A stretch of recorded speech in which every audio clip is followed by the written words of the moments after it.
কম বেশি আমরা সবাই কিন্তু মেকআপ করতে প্রচুর পছন্দ করি, কিন্তু মেকআপ তুলতে অনেক বিরক্তি বোধ করি।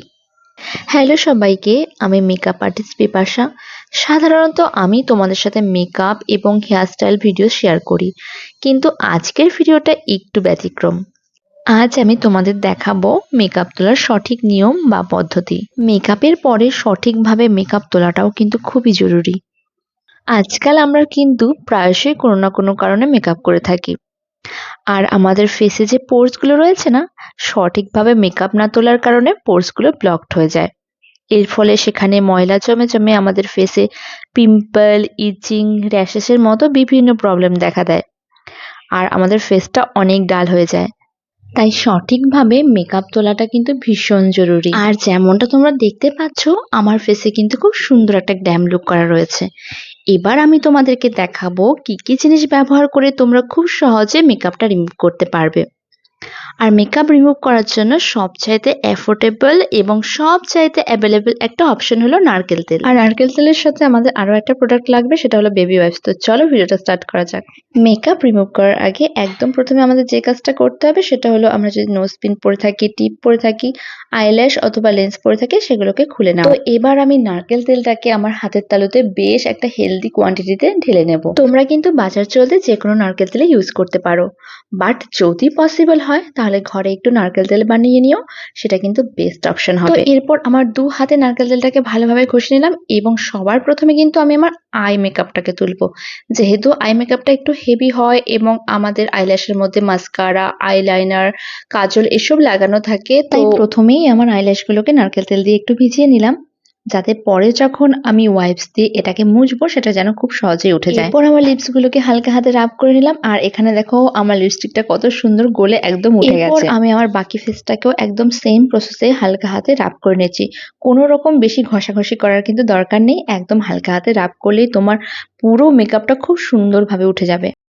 আচ্ছা, এবার হয়তো তোমাদের মধ্যে অনেকেরই স্কিনে নারকেল তেল লাগালে একটু প্রবলেম হয়, তো সেক্ষেত্রে তোমরা কি করতে পারো? তো তোমাদের জন্য আরো দুটো বেস্ট অপশন রয়েছে, একটা হচ্ছে মাইসেলার ওয়াটার এবং সেকেন্ডটা হচ্ছে ক্লিনজিং মিল্ক। তোমরা চাইলে আয়োরে ক্লিনজিং মিল্কটা ইউজ করতে পারো, এটা বেশ বাজেট ফ্রেন্ডলি। আর যদি তোমাদের বাজেটটা একটু হাই হয়ে থাকে তাহলে গার্নিয়ারের মাইসেলার ওয়াটারটা নিয়ে নিও। এবার জাস্ট দেখো, আমার স্কিন থেকে পুরো মেকআপটা কিন্তু একদম গলে পুরো উঠে গেছে, এবং দেখো আমার আঙুল দিয়ে আমি যখনই এটাকে সরিয়ে নিলাম, আমার স্কিন থেকে কিন্তু এটা পুরো একদম আলাদা হয়ে গেল। চলো পুরো ব্যাপারটা তোমাদেরকে আরেকটু ক্লোজ থেকে দেখাই।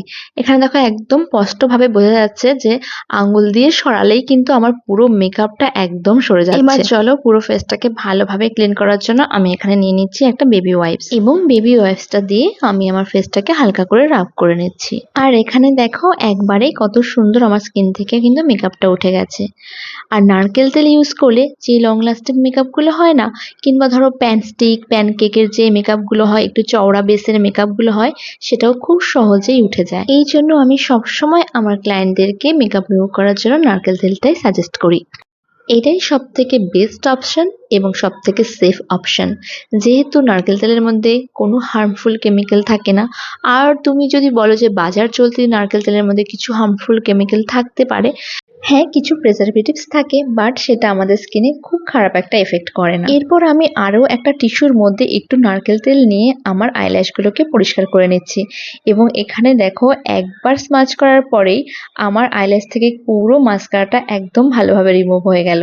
আমার ফেস থেকে কিন্তু পুরো মেকআপটা খুব ভালোভাবে রিমুভ করা হয়ে গেছে।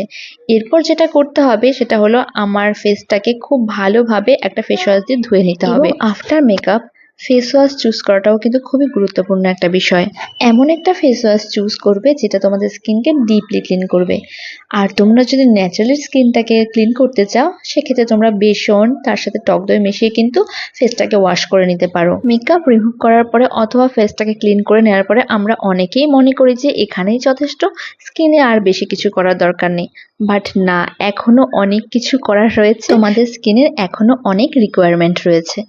এই যেমন ধরো মেকআপটা তোলার পরে আমরা যে ফেসটা ক্লিন করলাম, এরপরে কিন্তু আমাদের স্কিনের অনেকটা ময়েশ্চার হারিয়ে যায়। তো সেই ক্ষেত্রে আমাদের স্কিনটাকে ময়েশ্চার করার ভীষণ প্রয়োজনীয়। আমি আমার স্কিনটাকে ডিপলি ময়েশ্চারাইজ করার জন্য এখানে গুড ভাইবস এর একটা রোজ হাইপ সিরাম ইউজ করছি। এটা আমার স্কিনটাকে ডিপলি নারিশ করে এবং ইনস্ট্যান্ট আমার স্কিনে একটা গ্লো নিয়ে আসে।